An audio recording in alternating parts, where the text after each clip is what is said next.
Okay, great. I think we have everyone. So welcome back to the seminar series of the Hague Programme on International Cybersecurity at Leiden University. My name is Monika Kaminska. I work for Leiden University and I'm also a researcher at the Hague Programme. In case you're joining us for the very first time, I'll just mention that we run these seminars every month. Usually the seminars focus on sort of recently published books in the area of cybersecurity, technology, politics and diplomacy, that sort of thing. We aim to make the seminars as interactive as possible, as discussion-based as possible. So please don't be shy, do pop your cameras on and also speak up during the Q&A. We'll sort of have 15 to 20 minutes for that at the end. But without any further delay, I'd like to introduce today's speaker. We're very excited to welcome Dr. Bilyana Lilly, who will be presenting her new book, Russian Information Warfare. I've got the book right here, if you could see it. Oh, my camera's a bit dodgy, but hopefully you saw some of that. Dr. Lilly leads the cybersecurity track of the Warsaw Security Forum and is an adjunct researcher also at the RAND Corporation.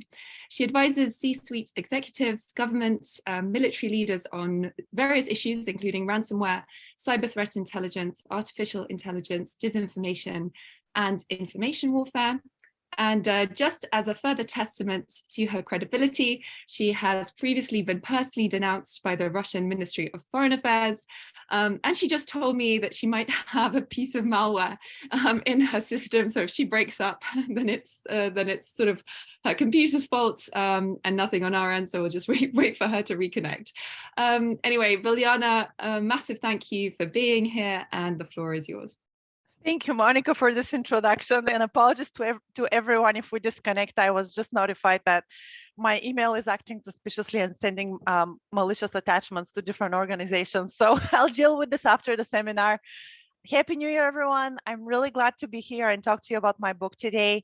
We will try to make this interactive, so feel free to ask me any questions as I go through the slides. If you would like more information on a particular point, or if something is unclear, just ask me and I'm happy to stop and elaborate.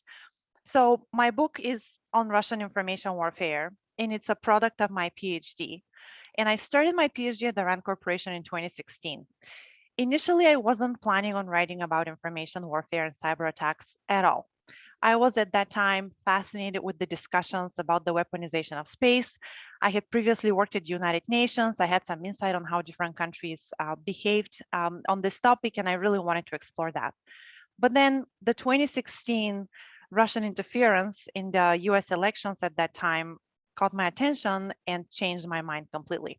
If you recall, there were two Russian state-sponsored APTs, APT-28 and APT-29, that infiltrated the DNC, or the Democratic National Committee, and started to subsequently release critical information that was very critical of Hillary Clinton as the election in the United States in 2016 was unfolding.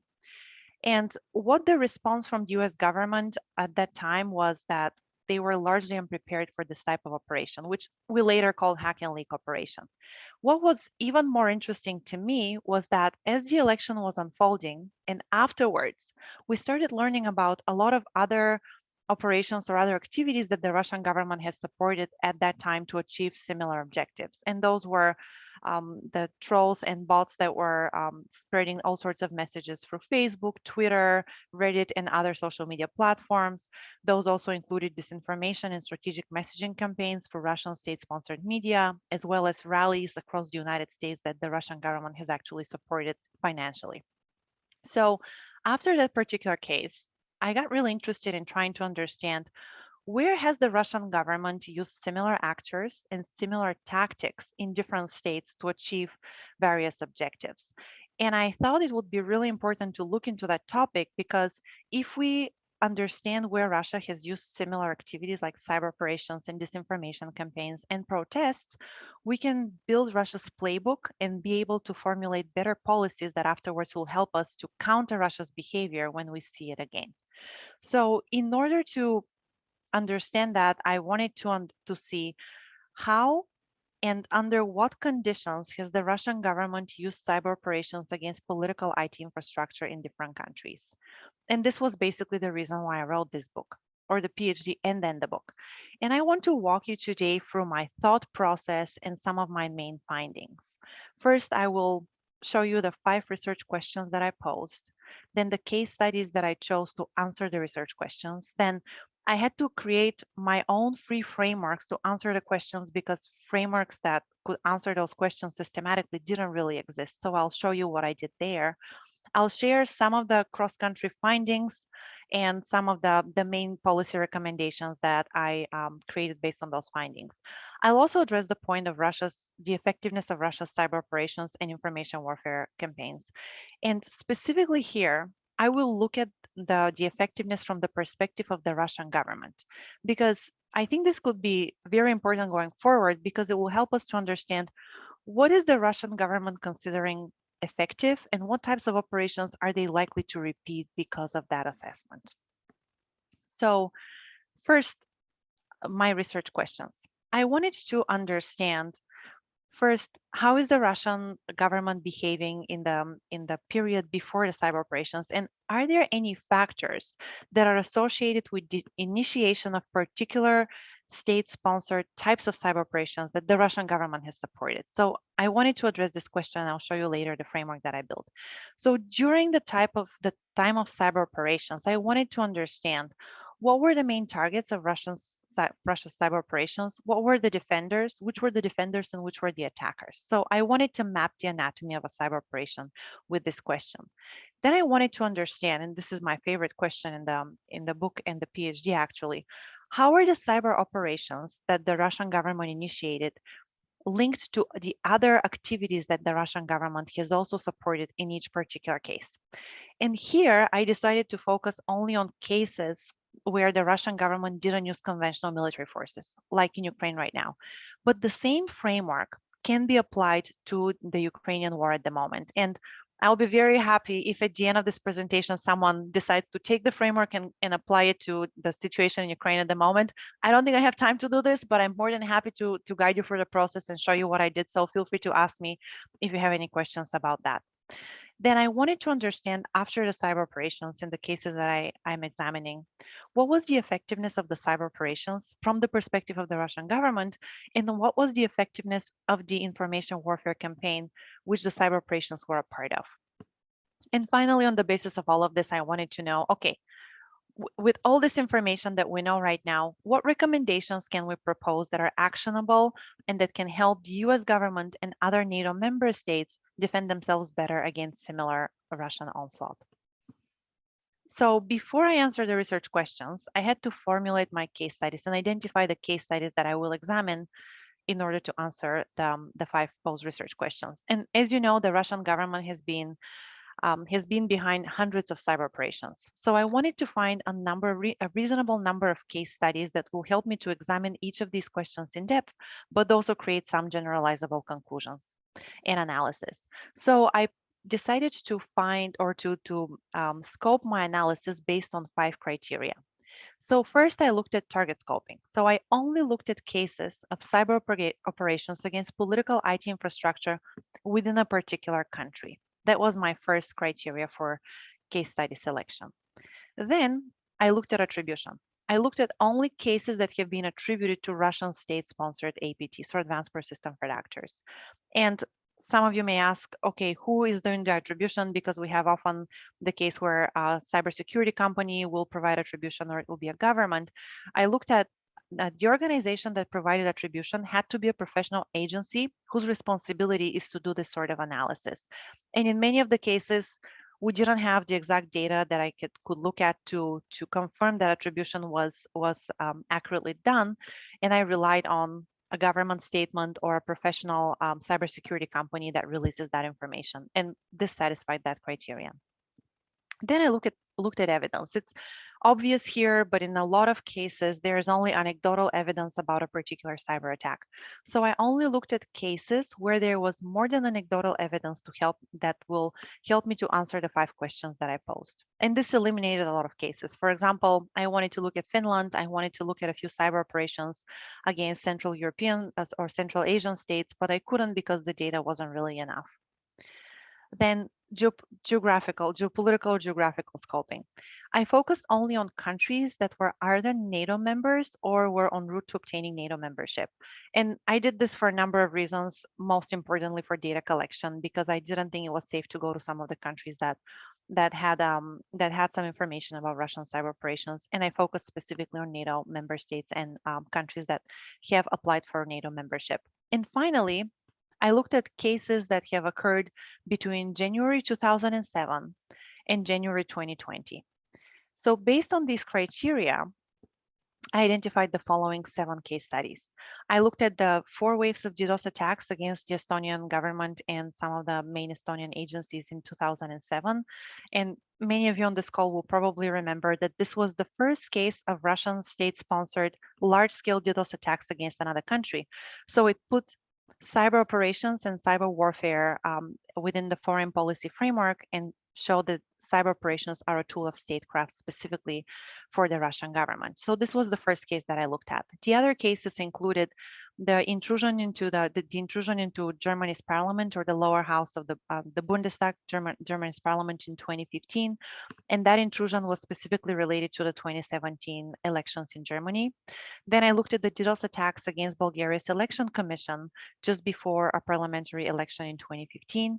I examined the intrusion into the US, into the DNC during the US 2016 elections, as well as the intrusion into Norway's Labour Party in 2016. There were also DDoS attacks against Montenegro's pro-Western party just before Montenegro's elections in 2016, which I also looked at, as well as the intrusion into then presidential candidate Emmanuel Macron's campaign, which was in 2017, just before the French presidential elections. So I'm showing you this because from a methodological perspective, all my conclusions were defined, but also limited by the case studies that I examined.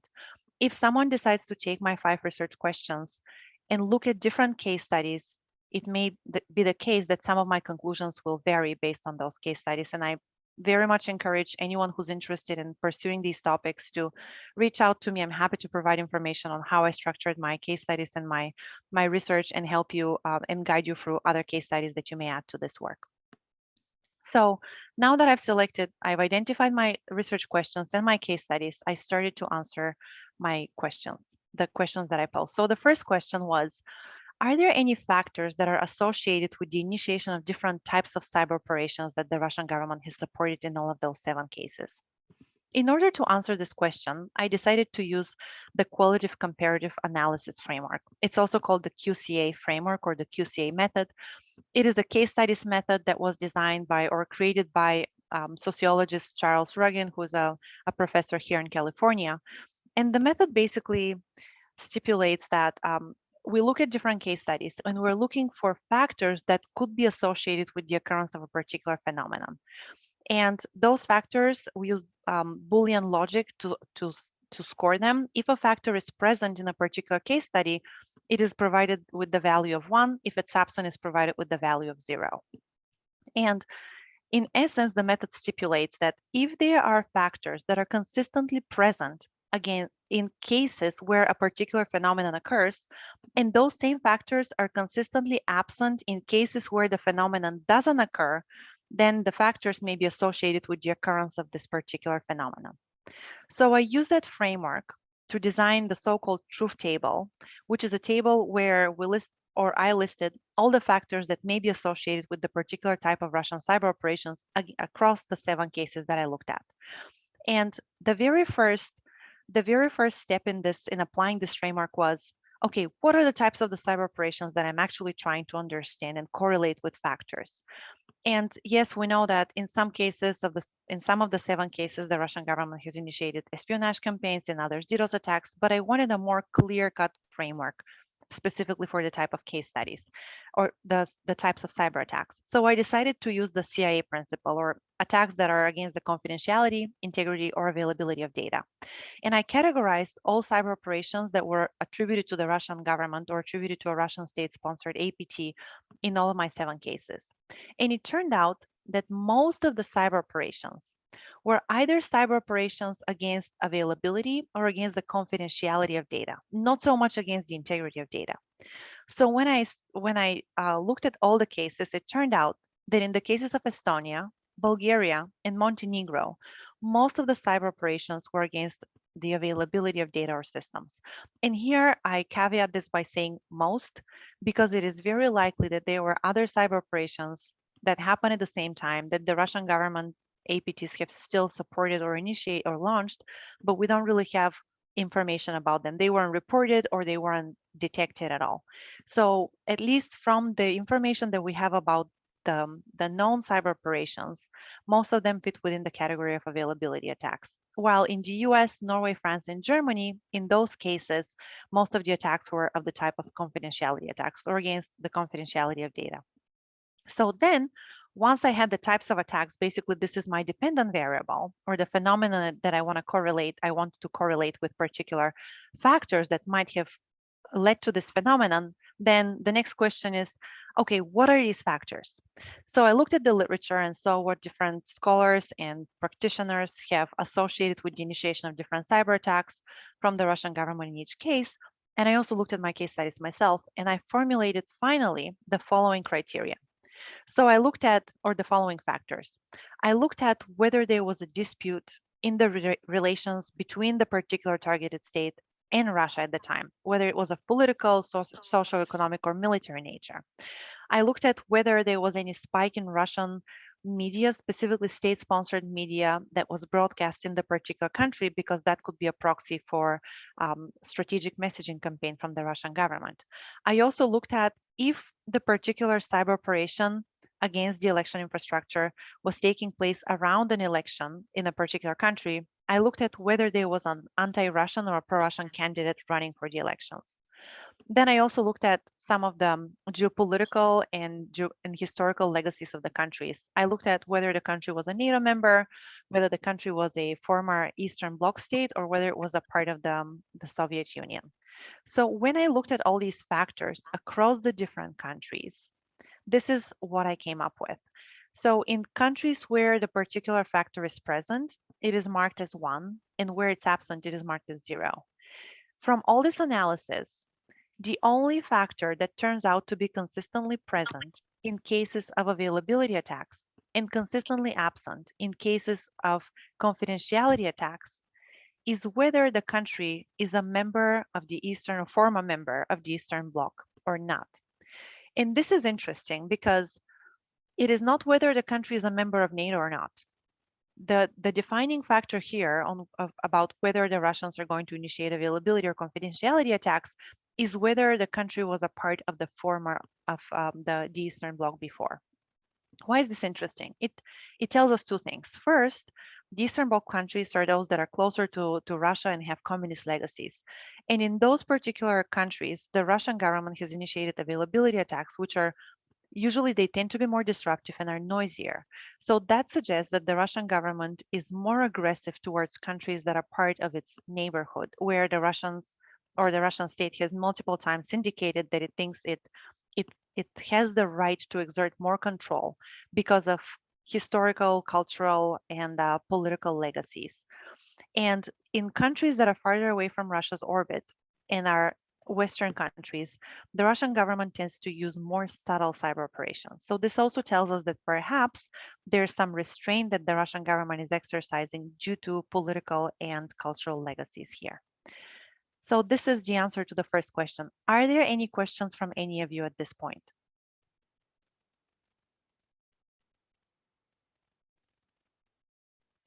Okay, then I will keep going. And if you have any questions, just ask me. I'm more than happy to elaborate. So then we go to the second question.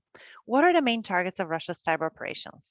Here I wanted to understand, in the entire framework of different components of political IT infrastructure, what are the particular elements or components of the political IT infrastructure that the Russian government tends to target the most and tends to breach or compromise the most? And here again, I caveat this answer by saying there might have been other cyber operations launched against the components that I'm listing here that I haven't really coded because there wasn't data about them. So here I'm only relying on publicly available information, open source information, and nothing classified. So in order to answer this question, first I had to figure out what are actually the components of a political IT infrastructure. And we had Some information about that from CISA in January of 2017. CISA, the Department of Homeland Security of the United States, said that election infrastructure will be now considered critical infrastructure, and it listed the components of that critical infrastructure. This was actually as a result of Russia's interference into the DNC in the 2016 elections.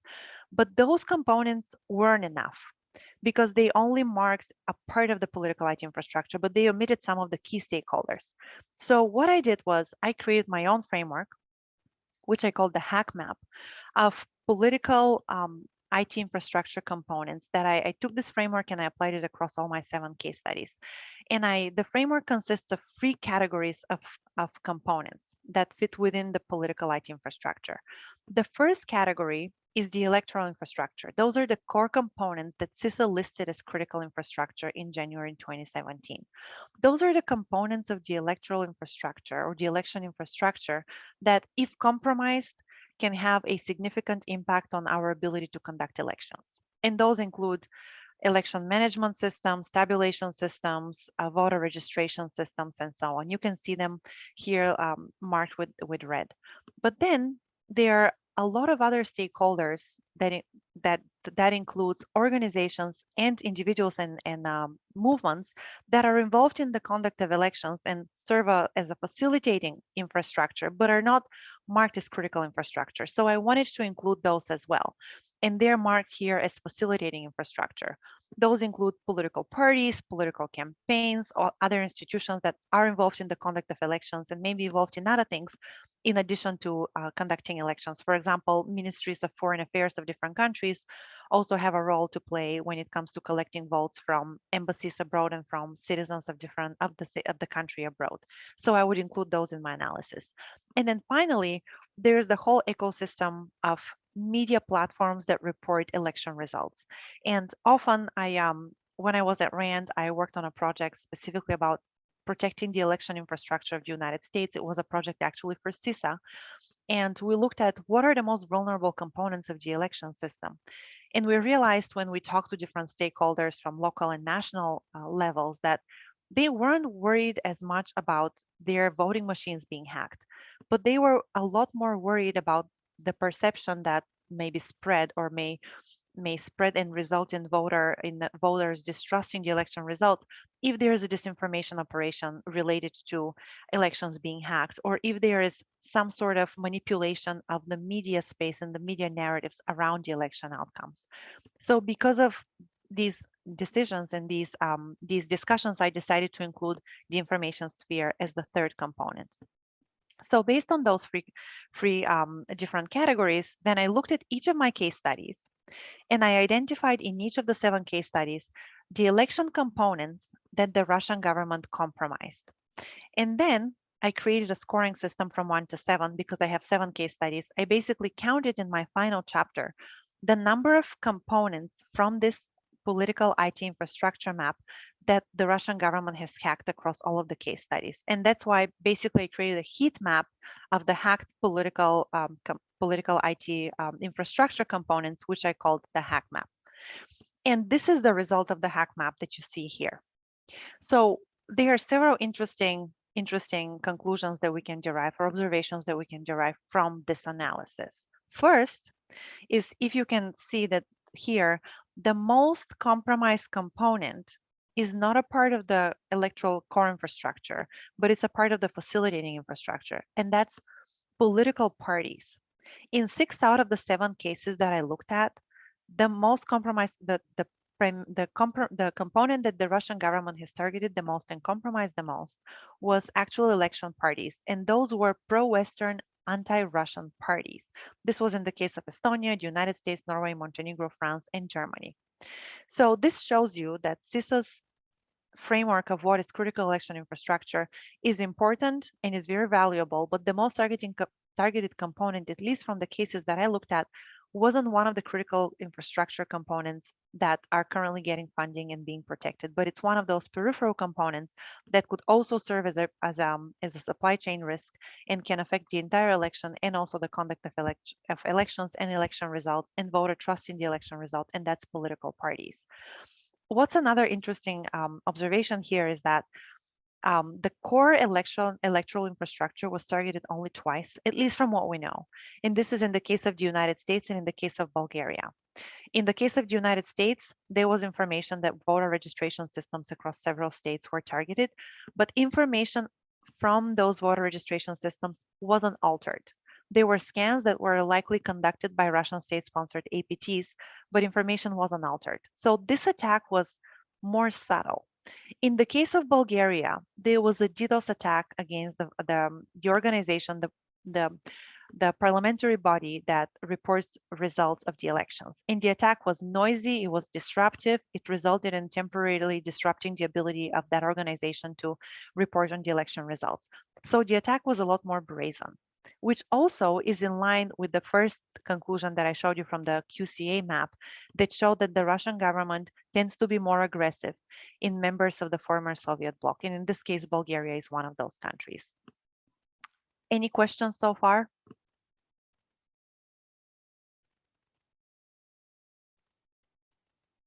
Okay, I'll keep going and feel free to stop me if anyone can think of a question. I have a quick, yes, I have a quick question if I may.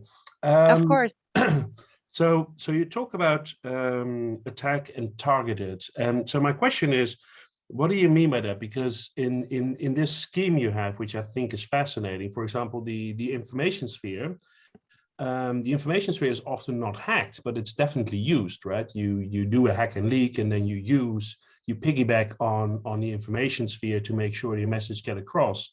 So that's not a targeted attack, it's not a breach or whatever, but it's an important component of what they do. How do you place that? Dennis, that's a great question. And later on, I will talk about disinformation operations and strategic messaging campaigns. This here focuses only on cyber operations. So in the case of the media platforms, but it's a really good question. I only talk about media platforms that might have been hacked. For example, a social media account or a social media account of an actual media channel is hacked, and then the Russian government is spreading information through that. And we have examples of different accounts of public figures or radios being hacked by the Russians during the Ukraine war. So you have examples of those operations where they will hack a media account or a particular media channel and then spread information through it, fake information about an election or about a situation. And this is the type of operation that I am looking at here. Okay. I'm not looking at disinformation campaigns spread through this media. It's a great point, and I hope someone can integrate it into this framework, but it was going to become very messy if I started to put that on top of everything else. And then how do you really quantify the number of disinformation campaigns per case? Like, I would love to see someone do that, but I didn't find a way to do it that's systematic and can lead to rigorous conclusions. And that's why I just included cyber operations here. All right, perfect, clear. But it's a super great question. Anyone else? Monica? There's one in the chat if you want to take a look. I don't see the chat. You don't see the chat. Okay, that's fine. I think this came through a little bit earlier, so maybe we'll leave that to the end. No worries. Okay. Are there any questions, or shall we let Bilyana continue? I think you can continue. All right. So this was the answer to the second question. What are the main components that have been hacked? So we go to the third. Let me see if I can switch slides again. All right. Question 3. How are the cyber operations integrated within broader Russian information warfare activities? Or how are they integrated with the other activities that the Russian government has been supporting in each case? And this is particularly interesting to me. And as I mentioned earlier, it was my favorite question to answer, because I argue, and I have seen this across different cases, for cases of strategic high-level cyber operations, the Russian government usually doesn't conduct those in a strategic vacuum. They are a part of Russia's whole idea of modern warfare, which they call information warfare. In information warfare, they gave us a very short definition in a 2011 document, and I'll elaborate more on it. But in essence, information warfare is the confrontation between two or more states in the information space. And by information space, the Russian government refers to cyberspace, but they call it information space. And they provided the short definition.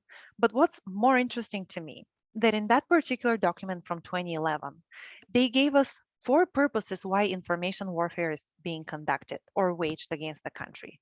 And those to me are important to see. So first is the purpose of information warfare is to inflict damage to information systems, processes, and resources. The second is to undermine the political, economic, and social systems of the adversary. So we're talking about an entire country. Then the third is to conduct massive psychological manipulation of the population to destabilize the state and society. And the last one is to coerce the state to take decisions from the benefit of the opposing force. So this is a literal direct translation from the document. And it to me reads in such a sinister way, and I wanted to put it on this slide because when we talk about information warfare and what the objectives are, all we have to do is look at Russia's own military strategy in the writings of some of the Russian military scholars to understand the sinister nature and the pervasive nature of this particular type of warfare. And what's interesting here is that there are two types of objectives of information warfare. First is to cause technological effects or to have technological effects, which is the first bullet point. And the other three all pertain to having some sort of psychological effect, and not only against the decision makers or the military of a country, but against the entire population.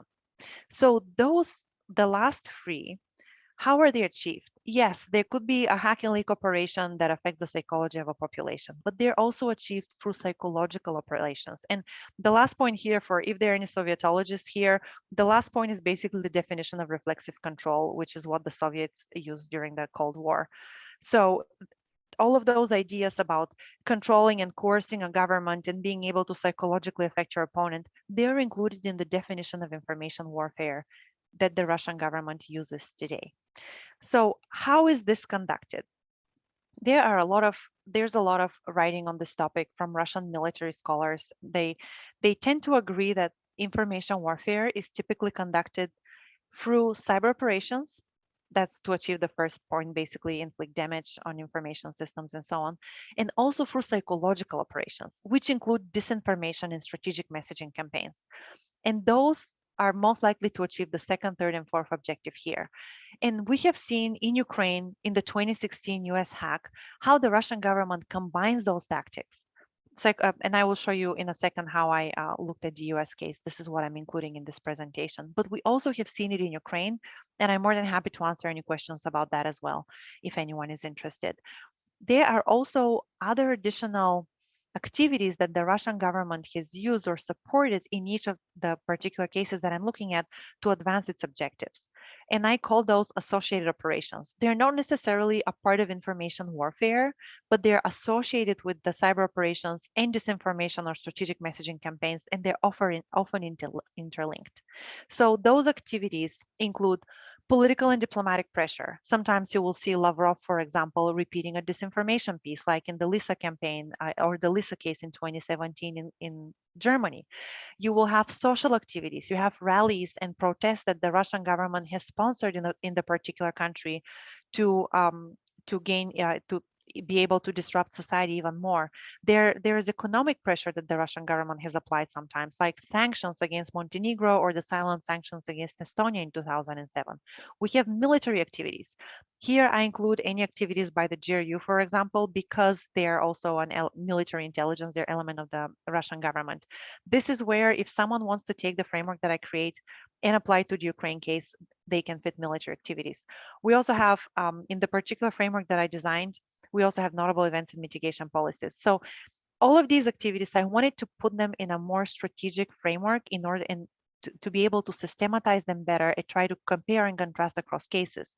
So I created a framework that incorporates all of these elements in each particular case study that I called chaos.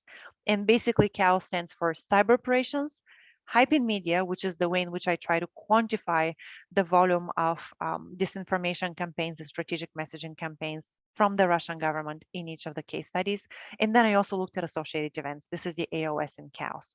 And I basically map each case study, each of my 7 case studies using that framework. And I'll show you how I apply it to the case of the United States. So I'm using this case because it's probably the one that's been the most well-researched one and the case that most people are familiar with. And as I mentioned already, there were two APTs that infiltrated the DNC, released information at different states of the presidential campaign in 2016. There were also disinformation campaigns and strategic messaging campaigns that the Russian government was behind that were conducted through Russian state-sponsored TV, specifically RT and Sputnik, that were broadcast in the United States, but also through social media. More than 130 million people actually engaged with the content of some of these accounts on Facebook, for example. But we also have Reddit, Twitter, Instagram, and other platforms where the Russian government spread disinformation and strategic messaging. And we also have rallies that the Russian government also sponsored during this particular period. So what we come up with after we collect all of that information and digest it and put it on the chaos map is this. I have created here for each of the chaos categories, basically a horizontal line. And here you can see the first is government activities. Here I list all the activities that were conducted by Russian state-sponsored actors that we know of. And I've listed here after Guccifer 2.0 or APT28 infiltrated the DNC, they released information. They also worked with WikiLeaks. All of those particular points of contact and activities during the 2016 elections, I have put in this category of government activities. Then I here noted some of the well-known social activities that took place during this time that were also supported by the Russian government. And those included a number of rallies across the United States. So in these particular cases, Russians from Russia sponsored activists in the United States who went and organized those rallies in the States.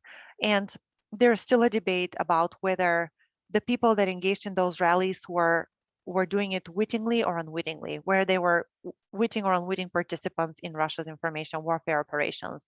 And I would argue from what I've read, some of them weren't really aware that they were using financing from the Russian state. Some of them were contacted by a Russian individual pretending to be an activist or an organization in the States, and they thought they were actually working with like-minded individuals from the United States. So Russia, in this particular case, also impersonated Americans in order to achieve its objectives. And I've marked it here because those rallies still galvanize the populations. They managed to polarize us further, and I think they play a key role if we look at some of the other cases, not in the United States, but further. And I'll draw some major conclusions about why this is important. But the Russian government has used protests in Montenegro, Estonia, Bulgaria, and other places to try to achieve its objectives. So I think this is a very important element we should pay more attention to. Then in the framework, I also looked at the mitigation policies and events that might have affected Russia's behavior during this campaign. And here I marked a few of the warnings that came from the Obama administration towards the Russians. Michael Daniel claims that he was Obama's SAR at that point and cybersecurity coordinator at the White House at that time. He claims that they did have some effect on Russia's behavior and might have deterred the Russian government from releasing more information or from doing other activities that they were planning on doing. And then here, this is where I quantify Russia's strategic messaging campaign or hype in media at that time. And I'm looking at the volume of media per day that was aired through or broadcast through Russian RT to the American audience and pertain to the election. And I'm looking at this because I am trying to see if there are any patterns that exist across the different cases between when this volume of information, specifically the negative information towards Hillary Clinton and positive towards Donald Trump, spiked. And if we can see across different cases, any patterns that exist between how the Russians are doing disinformation operations and when exactly they are, let's say, sponsoring protests or launching significant cyber activities. And then here also, I listed chronologically the main stages of cyber operations that we know in this case, and this was the DNC hack. What is interesting on this map is this little light blue part here. Here I listed the number, or I quantified the volume of information that was leaked from the DNC, and it was included in Russia's strategic messaging campaign around the election period. Basically, here I quantify the leak portion of the hack and leak operation. And you can see that the Russian government, although it obtained the files about the DNC a lot earlier, they decided to release those files and information about them and amplify information about them closer to the election. What is also interesting on this map here is that election day was the 8th of November 2016. After election day, the volume of strategic messaging about the elections didn't stop or decrease, it actually increased. What's even more interesting here is that there were rallies that the Russian government sponsored after the election was conducted. So some of you may remember that there was this debate about what were Russia's objectives at the time. Was the Russian government trying to elect Trump or make sure that Hillary Clinton doesn't get elected? And some scholars and pundits said this was Russia's objective. They got President Trump elected. Yeah, but if this was the case, then why would they continue their disinformation activities and why would they continue to sponsor rallies across the United States after the elections? So I think here there was a more sinister plan and a longer term objective, which is in line with Russia's definition of information warfare, which is confrontation between two and more states in the information space. It doesn't say confrontation around a particular issue. It doesn't say that it's because we want to choose to make sure that one candidate gets elected over the other. The longer term strategy and the longer term objective is to erode our own trust in our democratic process, to make sure that we're divided, that we're polarized, and we don't believe in our own institutions. So I think that what the Russians did in this particular case, yes, they probably popped a champagne bottle in the Kremlin after Trump was elected. I think they also weren't sure that this is going to be the outcome. I don't also think that they decided the election. No one has yet showed me a methodological study to show that shows that or proves with any certainty that what the Russians did actually decided the outcome of the election. But yes, maybe they had some influence in that election. But I think, and maybe that was an objective of theirs, but I think the longer term objective was to create more chaos in the US, more polarization and more division, and perhaps even to stoke a revolution or try to make sure that there is social unrest that's taking place in the States. And we have a good example of that. January 6th actually happened, so it is possible in the United States to have an attempted coup. I am not saying that there were Russian ties or Russian interference or any sort of involvement from the Russian government in the January 6th coup or attempted failed coup or protest against against the Capitol 2 years ago, but it does look very much like the Russian playbook. And I'll leave it at that. If anyone has questions, I'm happy to answer them. So this is how chaos is applied to a particular case. I took that framework and I applied it to all the seven case studies that I looked at. And the results, because of time constraints, we're already at minute 46, I think. Monica, I'll leave some time for questions, I promise.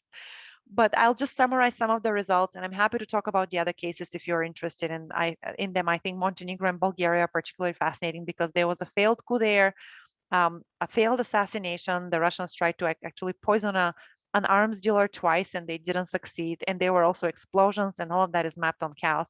But here I wanted to present the US case because it's the one that's the most well known.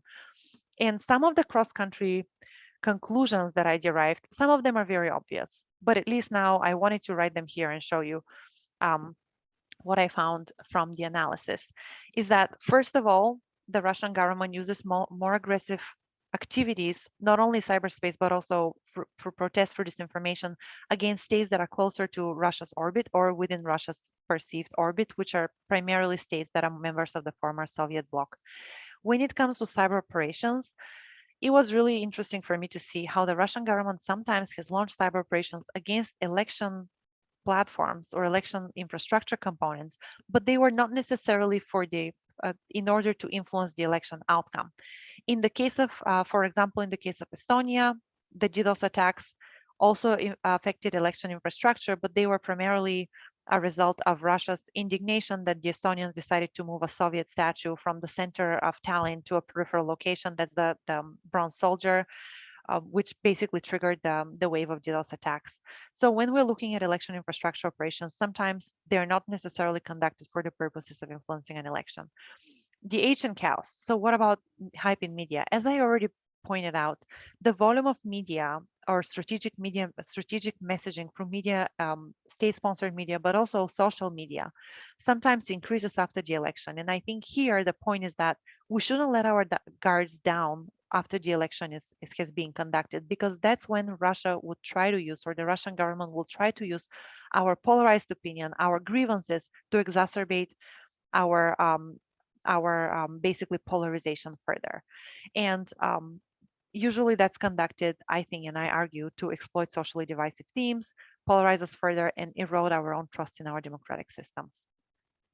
So how about effectiveness? I'll go through this quickly and then leave some room for questions from the audience. Well, it's a mixed scorecard. As we know, DDoS attacks are they have short-term success because they temporarily disrupt networks and availability of websites, for example. But in the long term, they're not successful because countries, governments, organizations that have been DDoSed usually recover. Cloudflare provides, for example, a very good service that helps with that. Phishing campaigns, mostly successful, specifically against political parties.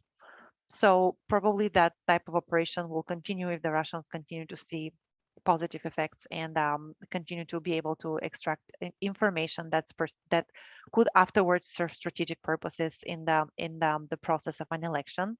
When it comes to the broader information warfare campaigns, when the objective of the Russian government has been to coerce a government into changing its policy, the information warfare campaign has largely been ineffective. And by that, I mean the cases of Estonia, Bulgaria, and Montenegro. In the cases of Estonia, the Estonians still move the bronze soldier.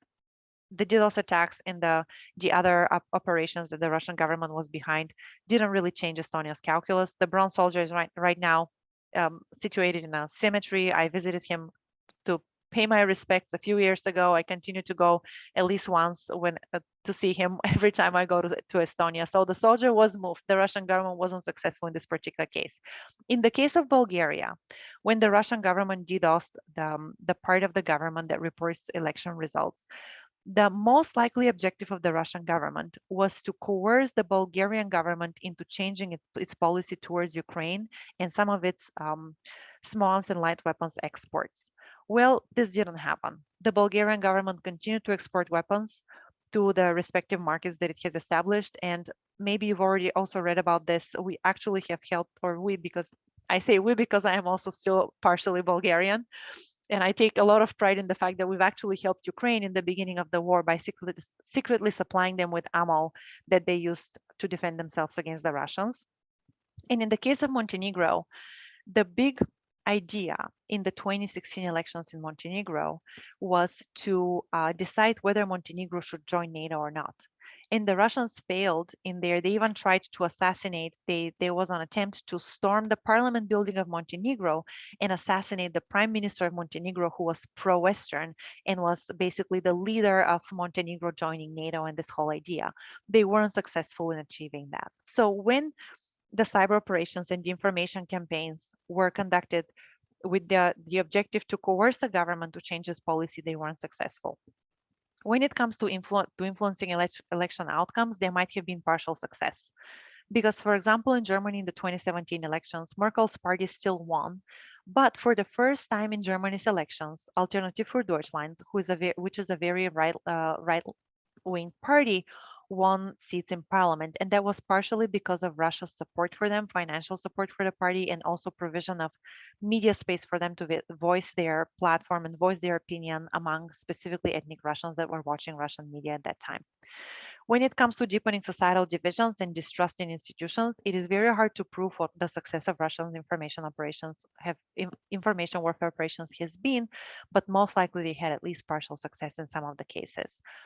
And because of this mixed scorecard, I would still say that the partial success can still justify the failures. And because of Russia's not very risk-averse nature, specifically of military intelligence and some other operatives and agencies, I tend to believe that based on the research and what I have seen, Russian cyber operations are likely to continue. And especially now with the situation in Ukraine, I think we're going to see more aggressive Russian behavior in cyberspace against Western states.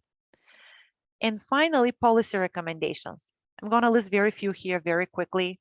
First, I think we need to monitor disinformation operations, cyber operations better. I think we need to have a standardized body that provides information, timely actionable information on different cyber operations that happen against critical infrastructure across different countries.